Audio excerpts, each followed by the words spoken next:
শুরু হচ্ছে চেনা ভয় অচেনা আপোষ। নাটক চেনা ভয় অচেনা আপোষ। সবাই দেখছে যে রাজা উলঙ্গ, তবু সবাই হাততালি দিচ্ছে। সবাই চেঁচিয়ে বলছে সাবাস সাবাস। কারো উনি সংস্কার, কারো ভয়, কেউ বা নিজের বুদ্ধি অন্য মানুষের কাছে বন্ধক দিয়েছে, কেউ বা পরান্নভোজী, কেউ কৃপা প্রার্থী, উমেদার, প্রবঞ্চক, কেউ ভাবছে রাজবস্ত্র সত্যি অতীব সূক্ষ্ম, চোখে পড়ছে না যদিও তবু আছে, অন্তত থাকাটা কিছু অসম্ভব নয়। গল্পটা সবাই জানে, কিন্তু সেই গল্পের ভিতরে শুধুই প্রশস্তি বাক্য উচ্চারক, কিছু আপাদমস্তক ভীতু, ফন্দিবাজ অথবা নির্বোধস্থাপক ছিল না। একটি শিশু ছিল, সত্যবাদী, সরল, সাহসী একটি শিশু। নেমেছে গল্পের রাজা বাস্তবের প্রকাশ্য রাস্তায়, আবার হাততালি উঠছে মুহুর্মুহু, জমে উঠছে স্থাপকবৃন্দের ভিড়। কিন্তু সেই শিশুটিকে আমি ভিড়ের ভিতরে আজ কোথাও দেখছি না। শিশুটি কোথায় গেল?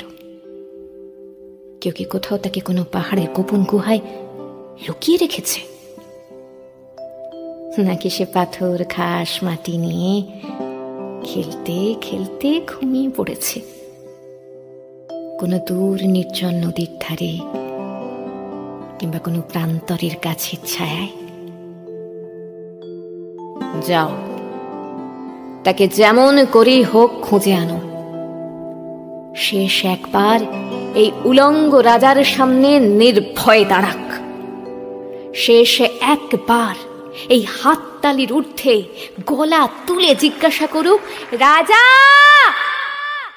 তোর কাপড় কোথায়? গল্পটা আমাদের সকলেরই চেনা, কিন্তু আমাকে আপনারা চিনবেন না। আর চিনবেনই বা কি করে? আমি তো আর রাজা নই। এ দৃশ্যে রাজা হতে গেলে বেশি কিছু লাগে না, শুধু নগ্ন হয়ে ওই রাজপথ দিয়ে হেঁটে যাওয়ার লজ্জাটুকু জয় করতে পারলেই এ আসন আপনাদের জন্য বরাদ্দ। কিন্তু ওই বাচ্চা ছেলেটার জন্য ওই অভিনয় করতে গেলে একজন ভালো অভিনেতা খুঁজে আনতে হয়। অভিনয়, আবার অভিনয় বিষয়টা দেখতে যতটা সুখে, করাটা ততটাই কঠিন। এই দেখুন কথায় কথায় আমার পরিচয়টাই দেওয়া হয়নি। আমি আপনাদের মতো একজন দর্শক, নীরব দর্শক। এ দৃশ্যে নামটা প্রয়োজনীয় নয়, তাই শুধু আপাতত দর্শক। আবার বলতে পারেন দর্শক তবু নীরব, যে দেখে, বোঝে, করে না কিছু। এই তোমরা যাও, এনারা যা দেখার, যা বোঝার বুঝে গেছে। এখন প্রশ্ন হলো, আমি দর্শক হয়েও ওখানে না থেকে এখানে কি করি? আমি বলতে চাই,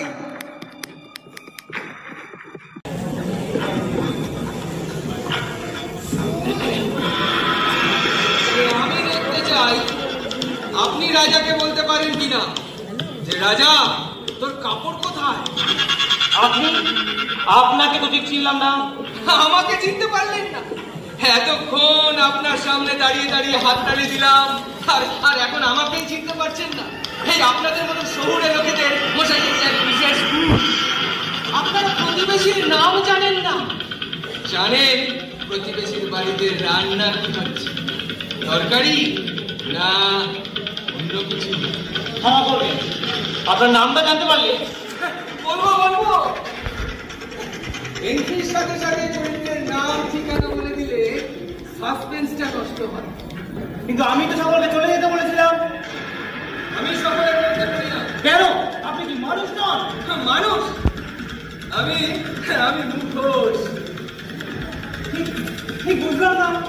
বুঝলে কিছু করতে পারবেন না নির্মল বাবু? বরং না বুঝে অনেক কিছু করা যায়। আপনি আমার নাম জানেন কি করে? সরি, এই দৃশ্যে আপনার নাম গোপন রাখার কথা। মুখোশকে বেরিয়ে গেছে, কিছু মনে করবেন না প্লিজ। আমার কাছে আপনার কি প্রয়োজন? এক পাল নীরব দর্শকের মধ্যে সরব কাউকে পেলে সুখী হবেন এই ভেবে দাঁড়িয়ে গেলাম। এই আপনাকে একটা কথা বলবো। বলুন। এই আপনাকে যতটা বুদ্ধিমান দেখতে, আপনি কতটাই বোকা। তা হঠাৎ এরকম মনে হওয়ার কারণ? যন্ত্রণাটাকে উলঙ্গ করার মতন কাঁচা কাজ করার কথা ভাবলে তাকে তো আর বুদ্ধিমান বলা যায় না। এই ছোটবেলায় বলেননি, কানাকে কানা বলো না, ঘোড়াকে ঘোড়া বলো না, পাপ হয়। আপনি যেটাকে কাঁচা কাজ বলে মনে করছেন, আমি সেটাকে দুঃসাহস বলে মনে করি। আপনার কি মনে হয় বাচ্চারা আগুনে হাত দেয় দুঃসাহসিকতার তাড়নায়? দরকারে বড়দের আগুনে হাত দেওয়ার কি নজির নেই? আছে, কিন্তু পরিণতি? হ্যাঁ, পরিণতি তো সেই একটাই। কেবলমাত্র বইয়ের পাতাতেই গল্পগুলো মাঝখানে শেষ হয়। বাস্তবটা আরেকটু বড়। বিস্তারিত বলুন। এই যেমন ধরুন, গল্পে বাচ্চা ছেলেটার প্রশ্নটাই সবাই শুনলো, রাজা তোর কাপড় কোথায়? তারপর রাজার আদেশটা কেউ শুনেছে, ধরে আনো বাচ্চাটিকে আর চড়াও শুনেতে। বাচ্চা বলে যদি বা রাজা জনসমর্থন হারানোর ভয়ে তাকে ছেড়েও দেন, কিন্তু বড় কেউ হলে তাকে কি রাজা ক্ষমা করবেন? হ্যাঁ, আজকের দিনে এমন বোকা কে আছে? আর এরা তো সব শিক্ষিত দর্শক। এদের বোকা ভাবাটা অন্যায় নয় কি মিস্টার নির্মল কুমার বিশ্বাস? চলি। 1 মিনিট, 2 মিনিট দিলাম। আপনি বললেন যে আপনি দেখতে চান আমি বলতে পারি কিনা রাজা তোর কাপড় কোথায়। কিন্তু আমি তো একবারও বলিনি যে আমি উলঙ্গ রাজাকে উলঙ্গ বলতে চাই। বলেছেন? না, বলিনি। বলেছেন? বলিনি, আমার স্পষ্ট মনে আছে আমি বলিনি। তাহলে আপনি জানলেন কি করে?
ইংরেজি বই পড়ছিলি? আচ্ছা, তুই এখন আর বাংলা বই পড়িস না? পড়ি তো, কত পড়েছি। তুই পড়বি? না না না, তুই উপন্যাস পড়িস না, তুই কবিতা পড়িস না? পড়েছি বই কি, কেন বলতো? না বলছিলাম তুই উলঙ্গ রাজা কবিতাটা পড়েছিস? হ্যাঁ পড়েছি বই কি, কেন তুই পড়িসনি? পড়েছি। তাহলে বলছিলাম এলাম তোর কবিতার স্টেশন শোনা মনে আছে? হ্যাঁ ওই তো, যেখানে কবি বলছেন তিনি সেই বাচ্চাটিকে দেখতে পাচ্ছেন না যে কিনা বলবে, রাজা তোর কাপড় কোথায়? আচ্ছা সত্যি কি বাচ্চাটা এরকম কোন প্রশ্ন করেছিল? দেখ, সেটা তো কবির কল্পনা। কবি যখন লিখেছেন তখন বাচ্চাটি তেমন নিশ্চয়ই কোনো প্রশ্ন করেছিল। কিন্তু কবি কি পুরো ঘটনাটা লিখেছেন? মানে ধর পরের ঘটনাটা যদি এরকম হয় যে রাজা ওই বাচ্চা ছেলেটাকে ধরে এনে মৃত্যুদণ্ড দিল, কিন্তু বাবা যদি সেটা বাচ্চা না হয়ে যদি বড় কেউ হয়, রক্ষে থাকবে না? রক্ষে থাকবে? বলো রক্ষে থাকবে? রক্ষে থাকবে? রক্ষে থাকবে না? কি হয়েছে তোর? হঠাৎ এমন আবল তাবল প্রশ্ন করছিস কেন? একটা লোক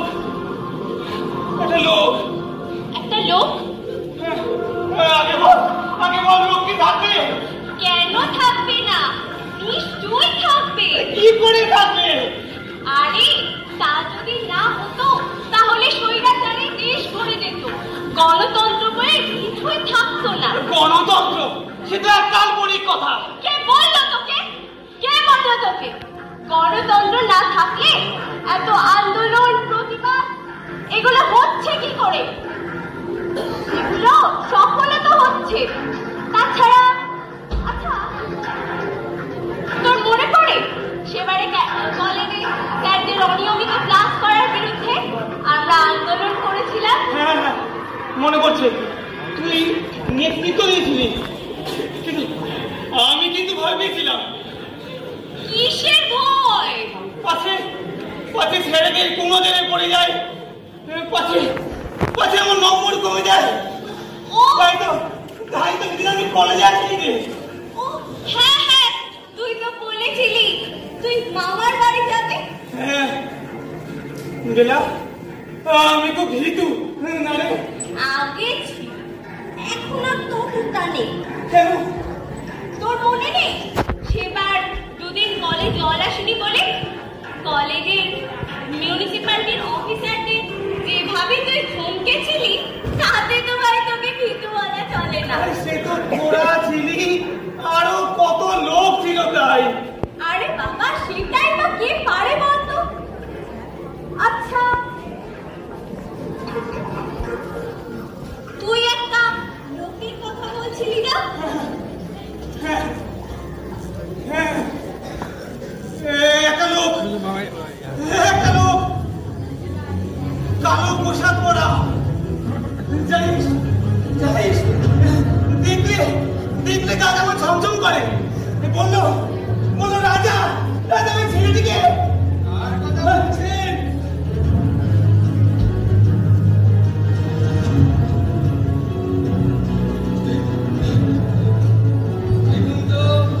এটাকে চিনতে পারেন কিনা? এই তো সেই ছেলেটা যে রাজাকে বলেছিল। কি হয়েছে? রাজার আদেশ ধরে আনো আর চড়াও শুনলে না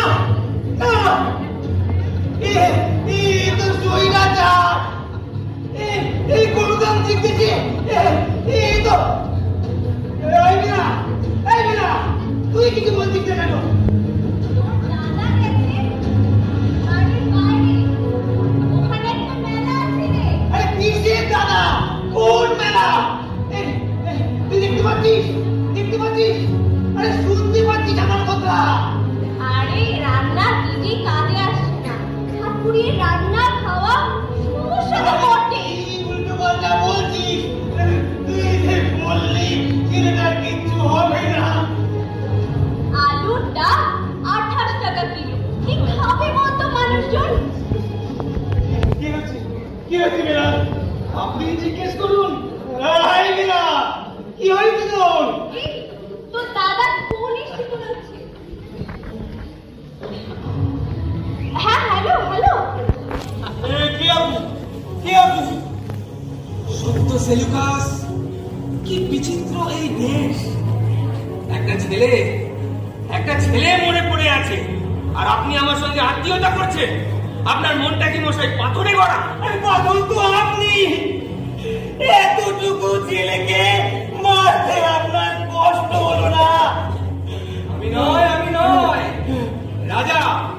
হ্যাঁ, এতটুকু ছেলেকে মারতে রাজার অনেক কষ্ট হয়েছে। ছেলেটিকে ধরা, শুলেতে চাপানো, আর তার চিৎকারে তো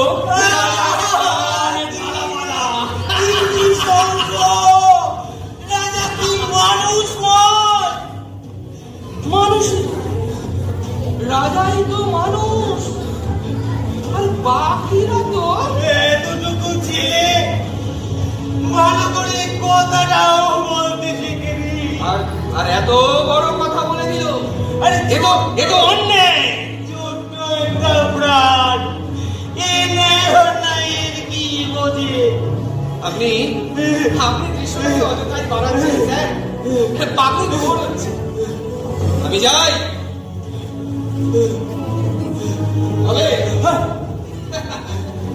আবার আসবো কিন্তু।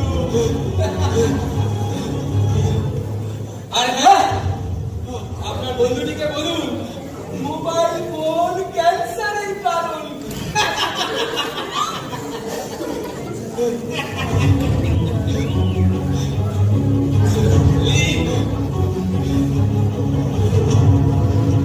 এই নির্মল, কি হয়েছে তোর?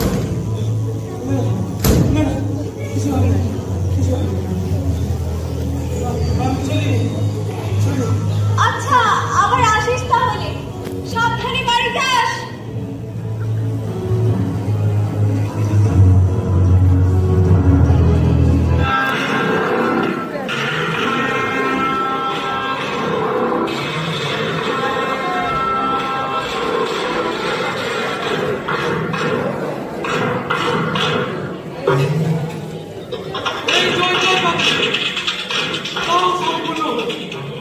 ভয়ঙ্কর যারা প্রতিদ্বন্দ্বী ছিল তারা জয় হয়েছে।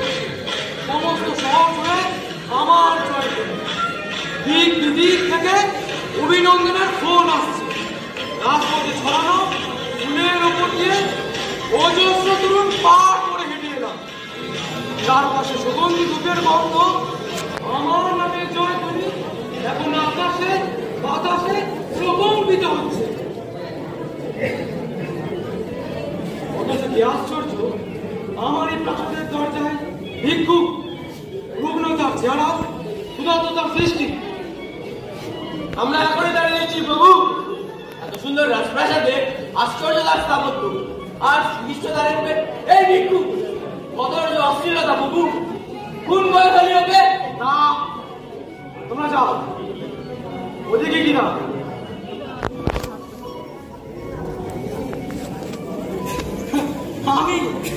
আমি ওর সঙ্গে একটু মজা করি। আচ্ছা, এই যে শুনতে পাচ্ছ, বাজনা বাজছে, ঘন্টার ধ্বনি হচ্ছে সদরে। সেবার কারণ কি জানা আছে? ওই তো আমার প্রিয়জন মারা গেছে, তাই না দিনেশ্বর? অসুস্থ, পুরো অসুস্থ, আর অসুখের নাম ঔদ্ধত্য। না ও মোটে তো ছিল না, ওর বয়স হয়েছিল। আসলে এতদিন আমরা একসাথে এরকম জড়াজড়ি করেছিলাম তো, হঠাৎ একদিন ঘুম ভাঙতে দেখি দিব্যি পটল তুলে শুয়ে আছে। থেকে আস্তে আস্তে নামিয়ে রাখলাম। মৃতদেহ এখন প্রচুর শুরু হয়েছে, গন্ধ ছড়িয়ে পড়বে এক্ষুনি। ওকে কি এখন ফেলে যাওয়া ঠিক হবে? হ্যাঁ, আরে ওটাকে ছুঁড়ে ফেলে দিতে অসুবিধা কি? আশ্চর্য, সেটা তো আমার ব্যাপার। তুমি তুমি না বলাচ্ছ কেন? তোমার হৃদয়টা তো দেখছি নর্দমার ঝাঁঝরির মতো মূর্খের মতো প্রশ্ন করো। অবশ্য অবশ্য সবাই মূর্খ বলে মূর্খের মতো প্রশ্ন করে। এই প্রশ্ন করাটাই তো এক ধরনের মূর্খতা। একটা প্রশ্ন করবো তোমার, আসলে এরকম একটা সুন্দর অভিজাত পরিবেশে মরার পচা গন্ধ কিংবা ভিখারির চিৎকার চলতে পারে কি? আমি কি একবারও চিৎকার করেছি? এই যে শোনো, আমি প্রশ্ন করি, আমাকে কেউ প্রশ্ন করুক সেটা আমি পছন্দ করি না। আচ্ছা আচ্ছা, তোমার কোনো সন্তান নেই? সন্তান কেটে পড়েছে ওই যে উপরে বড় পারে।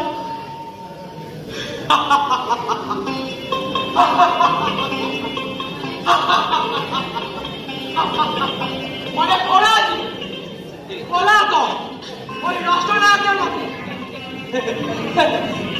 মানতে হবে মানতে হবে। আসলে একদিন জোয়ার বড় হলো আর দেখলাম আমি এখন ছেলের মতো হয়ে যাচ্ছি। আমি আমি ওখান থেকে পালিয়ে এসেছিলাম, কারণ প্রভুত্ব আমি সহ্য করতে পারি না, সহ্য করতে পারি না। না, কি বলতে চাইছো তুমি? না, ওই যে তুমি বলছিলে না ওই রাষ্ট্রপ্রধানের কথা, আসলে ওই রাষ্ট্রপ্রধান বলে কেউ হয় না। ওই একজন হঠাৎ ভেবে বসে সেই রাষ্ট্র, সেই প্রধান, আর এই বাকিরা হ্যাঁ তা তো ঠিক, হ্যাঁ তা তো ঠিক বলতে থাকে। তুমি মানুষ হিসাবে খুবই চতুর, তীক্ষ্ণ বুদ্ধি তোমার। যে কোনো তোষামতের পিছনে কিছু পাওয়ার প্রত্যাশা থাকে, কিন্তু আমি খুবই দুঃখিত এই মুহূর্তে তোমাকে পুরস্কৃত করা গেল না।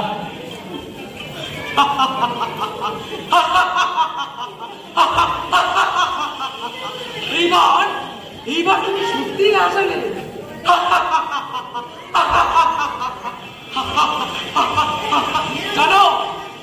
জানো কতগুলো সৌদ ভেঙে দিয়েছি, কত মানুষ খুন হয়েছে আমার এক চিৎকারে। এই মুহূর্তে নির্দেশ দিলেই তোমার মৃত্যু জায়গা হবে কারাগারে। কারাগার?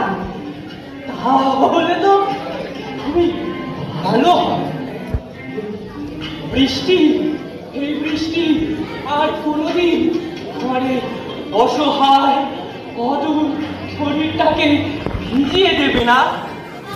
তার জ্বালায় আর কোনোদিন ছোট শস্যে ফুল দেখতে হবে না। শান্তি, পরম শান্তি।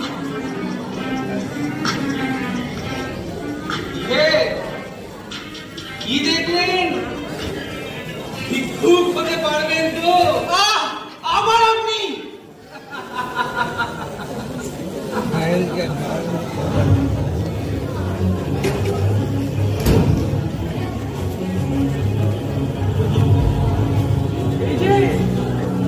এই যে আমি তোমায় বিরক্ত করছি না তো? এতক্ষণে সবচেয়ে নির্বোধ প্রশ্ন করলে। তুমি সত্যি এক উদ্ধত মানুষ। যে মানুষের একান্ত গোপনীয়তাকে কেউ সম্মান করে না বা ভয় জানতে চায় না। কাকে বলে? তাই তো আমার মতো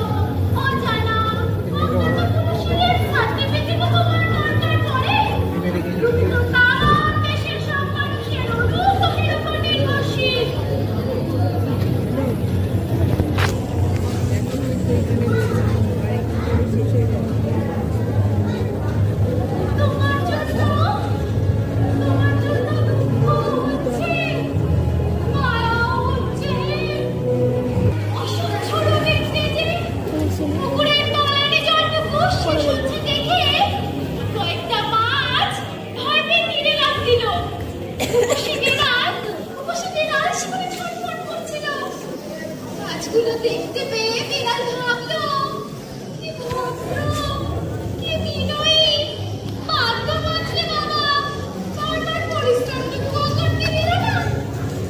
আমার কথা কথা মিথ্যে মিথ্যে, এর প্রতি করা শব্দ মিথ্যে। তোমার বুদ্ধি তো খুবই ভালো লাগে। তুমি এবার এসো। উফ, কি স্পর্ধা! আমি অবাক হচ্ছি, আমি এতটা কিভাবে সহ্য করছি। আমার যখন নেদারল্যান্ডের মতো এতক্ষণ বক বক করলে কেন জানতে পারি কি? ভেবেছিলাম এত বড় বিজয়ের পর আজকের দিনটাই হবে আমার সবচেয়ে সেরা সুখের দিন, কিন্তু দিনটা নষ্ট হয়ে গেল। এই বাচ্চাদের সামনে বাবাটাই সবচেয়ে বড় ভুল হয়ে গেছে আমার। তোমাদের যাবতীয় মার্জনা অযোগ্য ও ঔদ্ধত্য সত্ত্বেও তোমাদের যে শাস্তি দিলাম না, তার কারণ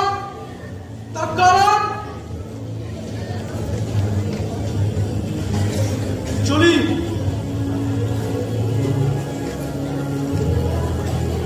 ভুল আমার প্রতিজ্ঞায় আছে, চলি। বহু লোক আমার প্রতীক্ষায়। ধন্যবাদ ছাড়া এমন অহংকারী নির্বোধের প্রতীক্ষায় কেউ থাকে না। যাকে বেলা করে এতক্ষণ দুটো হাওয়া গরম। শহরে বোধ হয় কোনো উৎসব। যার আসল নাম লোক দেখানো হুল্লোড় বা বাতিল। যাক, রাজাটাকে খুলে দিলেই হলো। এবার দুদিন মন্ত্রী এলেও আসতে পারে। এখন দেখতে চাই আপনি এই দুই চরিত্রে অভিনয় করতে পারেন কিনা। আরে আমি তো বলিনি আমি অভিনয় করতে চাই, কিন্তু বারবার আপনি আসেন কেন? কেন বিরক্ত করেন? কে আপনি?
ওই 7 রকমের হাসি শিখেছি, সেগুলো সব মনে আছে তো? হ্যাঁ, অট্ট হাসি, মুচকি হাসি, মিনমিনি হাসি, দন্ত হাসি আর মৃত হাসি। বাহ, ঠিক আছে। আচ্ছা, এই অট্ট হাসি কাকে বলে বলতো? ওই তো 8 বার হা হা মিলিয়ে যে হাসি হয় তাকে অট্ট হাসি বলে। হা হা হা হা হা হা হা হা। ঠিক আছে বাবা? হ্যাঁ ঠিক আছে। মুচকি হাসি? ওই তো যে হাসিতে ঠোঁটটা মুচকে যায় তাকেই মুচকি হাসি বলে। এই দেখা তো দেখি, দেখা তো। ঠিক আছে। আর ফিচকি হাসি বলে কি বলবি? যে হাসি ফিচিক করে বেরিয়ে পড়ে। হাসি বলে কি বলবি? ওই তো যে হাসি দেখে বোঝা কঠিন এটা হাসি তা তাচ্ছিল্য, তাকেই বলে মিনমিনি হাসি। আচ্ছা, ওই দন্ত হাসি বললে কি বলবি? ওই তো যে হাসিতে শুধু দাঁত দেখা যায়, কোনো শব্দ হয় না, তাকেই দন্ত হাসি বলে। এর অপর নাম আবার চুপ হাসি, কেননা চুপ থাকিয়াও এ হাসি হাসা যায়। ঠিক আছে। আচ্ছা, বাকি থাকলো মৃত হাসি। যে হাসি শুধুমাত্র মৃত ব্যক্তিরা হাসতে পারে তাকেই মৃত হাসি বলে। এই হাসি এক ধরনের কাল্পনিক হাসি, আর বাস্তবে এর কোনো অস্তিত্ব নেই, কারণ মৃত ব্যক্তিরা কখনোই হাসতে পারে না। দারুণ, ওকে আর ডাইরেক্টর কোনো মতেই বাদ দিতে পারবে না। আচ্ছা, নে হাসি করো, ওরা একটু কান্নাটা প্র্যাকটিস করে নে। বলতো কান্না কয় প্রকার, কি কি? কান্না? কান্না প্রধানত 2 প্রকার, সত্যি কান্না আর মিথ্যা কান্না। সত্যি কান্না আবার দুই প্রকার, নিজের জন্য কান্না, পরের জন্য কান্না। নিজের জন্য কান্না আবার দুই প্রকার, ব্যথার কান্না, বেদনার কান্না। বেদনার কান্না হচ্ছে পরীক্ষায় ফেল করে কান্না, আর ব্যথার কান্না হচ্ছে পরীক্ষায় ফেল করে বাবার হাতে মার খেয়ে কান্না। আচ্ছা তুই কান্না প্র্যাকটিস করে নে। আচ্ছা হ্যাঁ আবার সময় জীবনের সব খারাপ ঘটনাগুলো মনে করে সে তুমি চিন্তা করো না। মাধ্যমিকে ইংরেজিতে ব্যাক পাওয়া, মিনুর মৃত্যু, স্যারের নির্ণয় সব কিছু মনে করে দেবো। নে তুই কান্নাটা শুরু কর। শুরু করবো? আরে হ্যাঁ শুরু কর। তাহলে নির্মল বাবু এক্ষুনি এসে পড়বে, আর নির্মল বাবু আসলে টেনশনে চোখের জল নাও আসতে পারে। কিন্তু বাবা হ্যাঁ আমার তো টেনশনেই বেশি জল বেরোবে। তাই তাহলে শোন, জীবনের সমস্ত টেনশনের ঘটনাগুলো এক এক করে মনে করে রাখবে। এক মিনিট দাঁড়াও।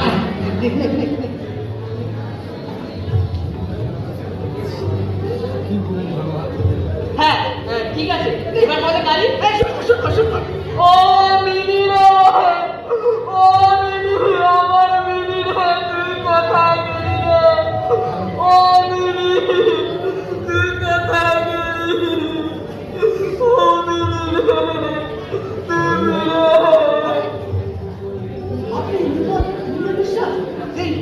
আত্মহনন নামক নাটক ধরে ডিরেক্টর আমি কেউ না। আপনার নাম কেউ না? আমার নাম কেউ না। আরে আমার নাম বিমলেন্দু মুখার্জি। আমার ছেলে শুনো না খুব নাটক করা সব, তাই নিয়েছি আপনার কাছে নাটক দলে ভর্তি করতে। বাবা শুভ, তুমি এর আগে কোথাও নাটক করেছো? আগে আমি খুব ভালো কাঁদতে পারি, মানে ও খুব ভালো হাসতে পারে। ওকে 7 রকমের হাসি শিখিয়েছি। এই দেখান। হ্যাঁ প্রথমে হলো অট্টহাসি, 8 বার হা হা মিলিয়ে যে হাসি হয় তাকেই অট্টহাসি বলে। হা হা হা হা হা হা হা হা। তারপর কি জানো? হ্যাঁ মুচকি হাসি। শুভ ভালো করে ওই তো যে হাসিতে ঠোঁট জোড়া। এই শুভ, এই স্যারকে একটু কান্নাটা দেখা না। আর শোন, ওই ঘটনাগুলো সব মনে করে রাখবি। ঠিক আছে। হ্যাঁ ও মিনি রে, ও মিনি, তুই কোথায় গেলি? হ্যাঁ মিনি আমাদের একটা বেড়াল ছিল, কেনা ওকে বিষ খাইয়ে মেরে দিয়েছে। আর তুই থাম। হ্যাঁ ঠিক আছে। ও মিনি রে, তুই কোথায় গেলি?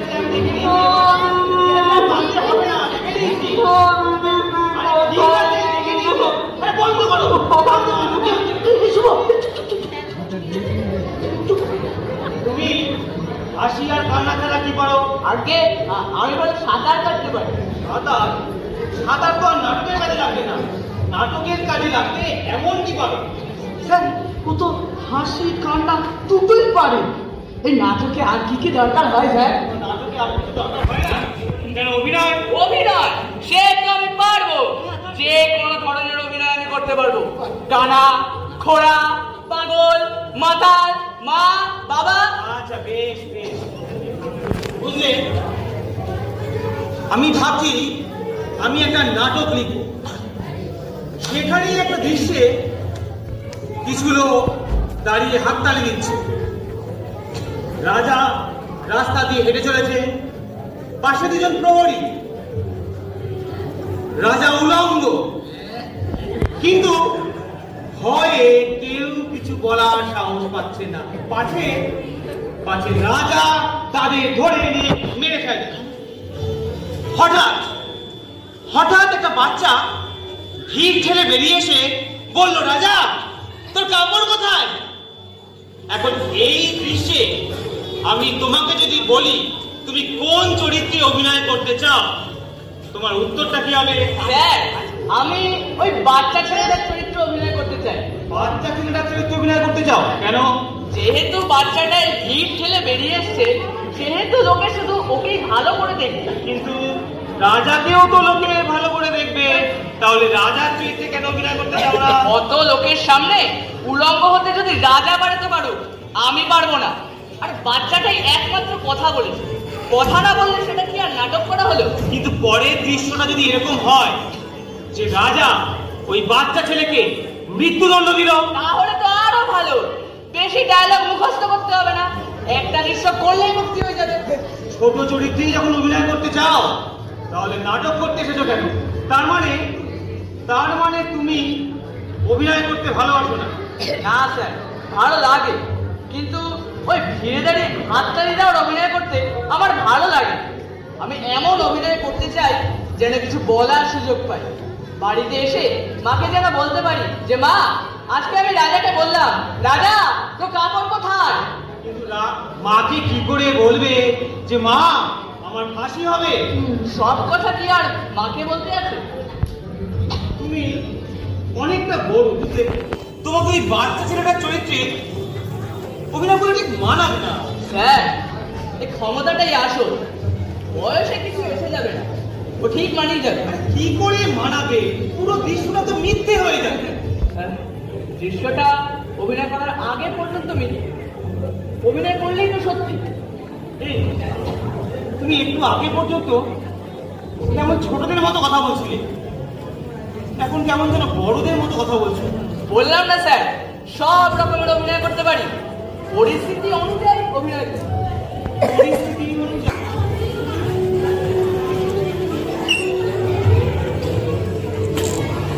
ক্ষমতাটাই আসল, বয়সে কিছু এসে যায় না। সব কথা কি মাকে বলতে আছে? অভিনয় করলে মিথ্যে দৃশ্যটাও সত্যি হয়ে যাবে। রাজা, তোর কাপড় কোথায়? এই তো দৃশ্যটা বেশ মানিয়েছে, কিছুটা রান করা, কিন্তু বেমানান লাগছে না। বরং আগে রাজা লজ্জা পেয়েছিল, এখন লজ্জার সাথে একটু ভয়ও পেয়েছে মনে হচ্ছে। ব্যাস, কিসের চিন্তা? আর কোনো চিন্তা নেই। আর ওই অভিনয়ের জন্য কোনো বাচ্চা ছেলে লাগবে না, লাগবে এমন একজন অভিনেতা যে পরিস্থিতি অনুযায়ী অভিনয় করতে পারে। ব্যাস, আর কোনো ভয় নেই, সব ভয় দূর হয়ে গেল। এবার এই রাজতন্ত্র ভেঙে চুরমার হয়ে যাবে। গণতন্ত্র জিতবে গণতন্ত্র জিতবে।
বিশ্বাস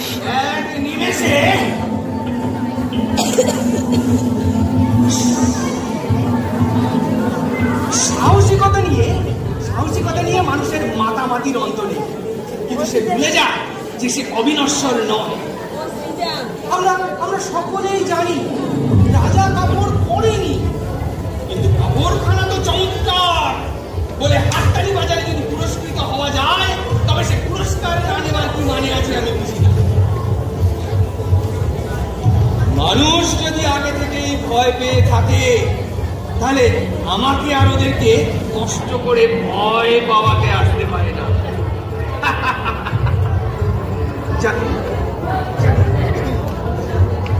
বর্তমানে নির্মল বাবু এসে গেছে, এক্ষুনি কলিং বেল বাজবে।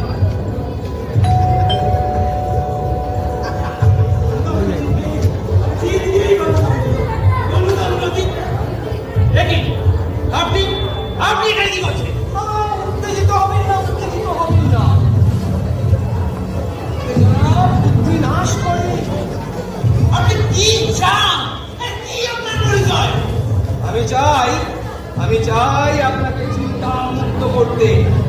অতএব আমার পরিচয়, আমি একজন মুক্তিদাতা। কোন চিন্তা থেকে মুক্তির কথা বলছেন? এই যে আপনার সব সাহসী সাহসী চিন্তা ভাবনাগুলো, কিন্তু আমি ওগুলো থেকে মুক্ত হতে চাই না। কিন্তু মুক্তি তো আমাকে দিতেই হবে নির্মলবাবু। আমি মুক্তিদাতা যে।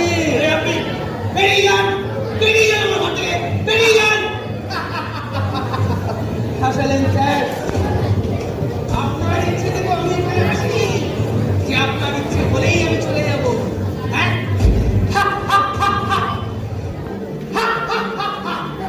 বড্ড হাসি।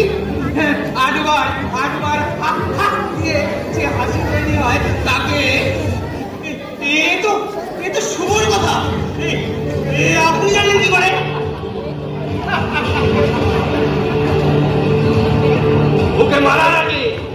ওকে মারার আগে ও রাজাকে হাসি কত প্রকার ও কি তার বিস্তারিত বর্ণনা দেয়। এই যেমন ধরুন অট্ট হাসি, মুচকি হাসি।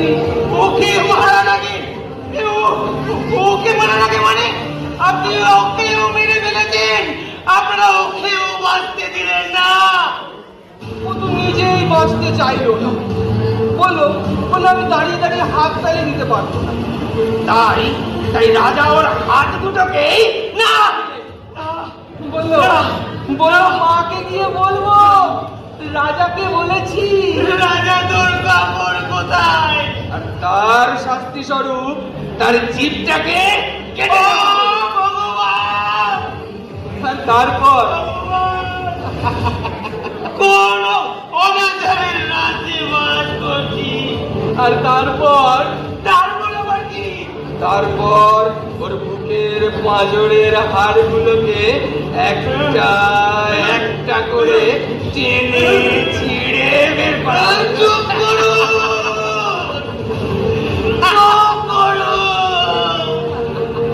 ভগবানের দোয়াই চুপ করো। আপনি কি পিশাচ? পিশাচ তো আপনি। আপনার জন্য দুটো প্রাণ চলে গেল।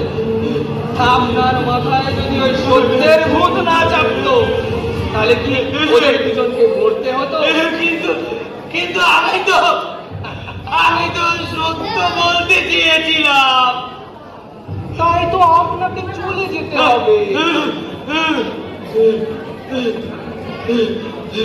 রাজার নজরে আপনি সবচেয়ে বড় দোষী। আপনার জন্য তাকে দুটো প্রাণ নিতে হয়েছে। রাজার তো দয়া মায়া আছে নাকি? তাই তিনি চান যার জন্য তাকে দুটো প্রাণ দিতে হয়েছে তিনি তাকে শিকড় সমেত উপড়ে ফেলবেন। ঠিক যেমন করে বাচ্চাটার পাঁজরের হাড়গুলোকে উপড়ে নেওয়া হয়েছিল।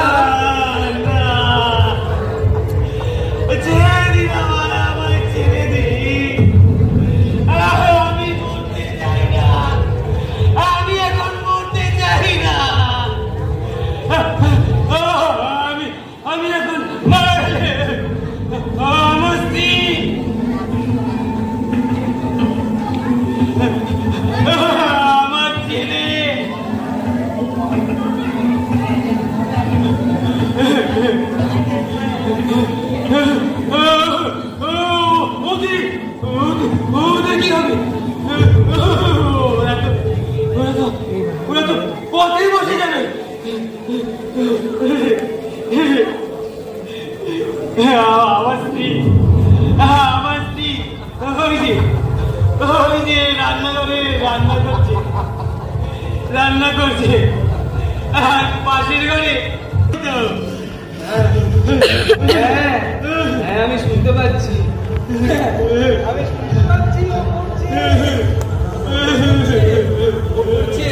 আমলকি বন কাঁপে যেন তার বুক করে দুড়ু দুড়ু। পেয়েছে খবর পাতা খসানোর সময় হয়েছে শুরু।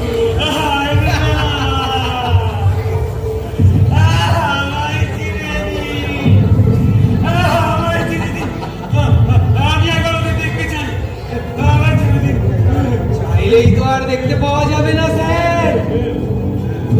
চোখ মেলে দেখার দিন শেষ। এবার চোখ বন্ধ করার পালা।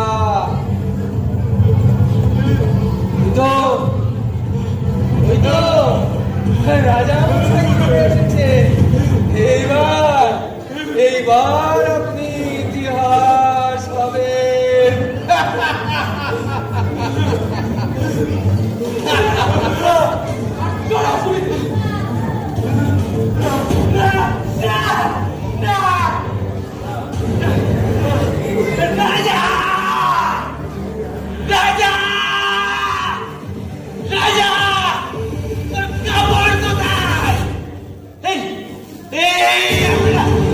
আপনারা দেখতে পাচ্ছেন না রাজা উদর্গ?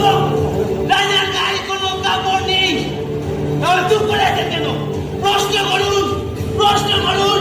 রাজা তোর কাপড় কোথায়? রাজা তোর কাপড় কোথায়? রাজা তোর কাপড় কোথায়?